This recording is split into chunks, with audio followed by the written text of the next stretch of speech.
بسم اللہ الرحمن الرحیم۔ میں ہوں رانا محمد اویس کرنی ایڈوکیٹ۔ تو آج آپ کے لیے ٹاپک لے کے آیا ہوں وراثت کا۔ اب سب سے پہلے ہم بات کرنے سے پہلے وراثت کے بارے میں، جو اس چینل پہ نئے ہیں وہ چینل کو لائک اور سبسکرائب کر لیں، اور آپ کی کوئی گزارش ہے، کوئی سوال ہے تو آپ کامنٹ میں لکھ سکتے ہیں، یا کسی موضوع پہ آپ جاننا چاہتے ہیں تو میرا یہ نمبر اوپر سکرین پہ آ رہا ہے، تو اس پہ میسج کریں، واٹس ایپ میسج کریں، کال کریں، تو آپ کو اس بارے میں مزید معلومات بھی دی جائے گی۔ اب سب سے پہلے انہیرنس یا وراثت کیا ہے؟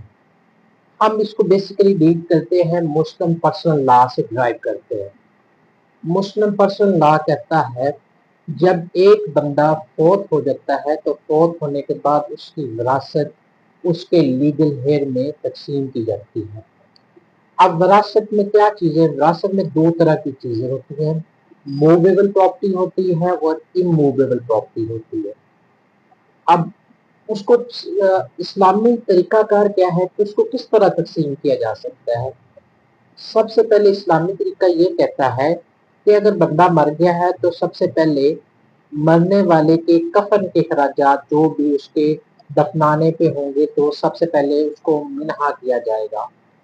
نمبر 2 پہ اگر اس کے ذمے کوئی واجب الادا قرضہ ہے تو سب سے پہلے اس کے لواحقین یا عزیز و کرام اس کی پراپرٹی میں سے قرضہ ادا کریں گے۔ نمبر 3 پہ بات آ جاتی ہے ول۔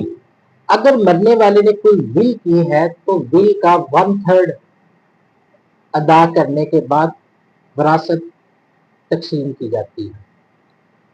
اب یہ اس کی موٹی موٹی 3 چیزیں تھی، 3 پوائنٹ تھے جو میں نے آپ کو بتا دی ہے۔ اب وراثت کن لوگوں میں تقسیم؟ اس میں باپ، بیٹا، بھائی، یعنی مرنے والے کی بیوی، شوہر، بیٹا، بیٹی وغیرہ آتے ہیں۔ کچھ صورتوں میں بہن اور بھائی بھی آتے ہیں، کیونکہ جو مسلم پرسنل لا کہتا ہے کہ وراثت 3 طرح تقسیم کی جاتی ہے، ایک شیئر، دوسرا ریزیڈیوری، تیسرا ڈسٹنٹ کنڈ۔ یعنی یہ 3 طریقے ہیں، لیکن اس میں آپ کو ایک بات نوٹ کرنی ہے، اہل تشیع میں یہ صرف شیئر کی حد تک تقسیم ہوتی ہے، یعنی اگر ایک گھر میں 4 فرد ہیں تو چاروں میں ڈیوائیڈ ہو جائے گی، جبکہ امام ابو حنیفہ کے مطابق تھوڑا سا طریقہ کار مختلف ہے۔ اگر ایک گھر میں سسٹریں ہیں 3 تو سسٹروں کا حصہ نکالنے کے بعد 2/3 جتنا بھی ان کا حصہ بنے، اس کے بعد باقی جو بھائی ہیں بھائی کی طرف جائے گا، ٹھیک ہے۔ اب اس کی وضاحت ہے، اب اس میں حصے کیسے تقسیم کیے جاتے ہیں۔ اب والدہ کا حصہ 1/8 ہوتا ہے، اگر کوئی اولاد نہ ہو تو 1/4 ہے۔ اب 1/4 ہے، اولاد نہیں ہے، تو پھر باقی حصہ کدھر جائے گا؟ پھر باقی جو بہن بھائی ہیں ان کی طرف یہ چلا جائے گا۔ لیکن جو اہل تشیع ہیں آپ ان کا قانون اس طرح نہیں ہے، ان میں اگر ایک ہی بیگم ہے تو ساری جائیداد بیگم کی طرف چلی جائے گی، جبکہ امام ابو حنیفہ کے مطابق ایسا نہیں ہے۔ اب اس کے بعد ہمیشہ بیٹے کے حصے 2 ہوتے ہیں، بیٹی کا 1 ہوتا ہے۔ اگر اولاد نہیں ہے تو 1/4 ہوگا، اگر اولاد ہے تو 1/8 ہوگا۔ یہ چیزیں اگر والد والدہ زندہ ہے تو ان کا حصہ 1/6 ہوگا۔ یہ اس کا تقسیم وراثت کا موٹا موٹا سا خلیہ۔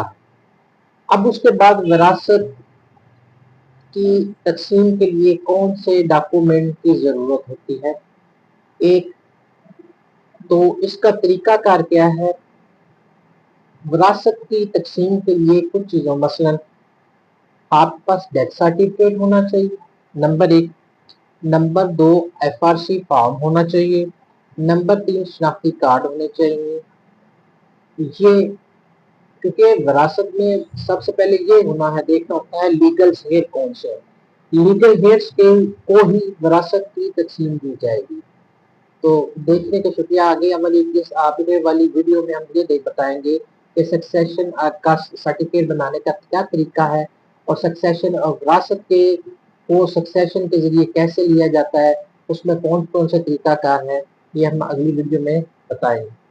شکریہ. اللہ حافظ.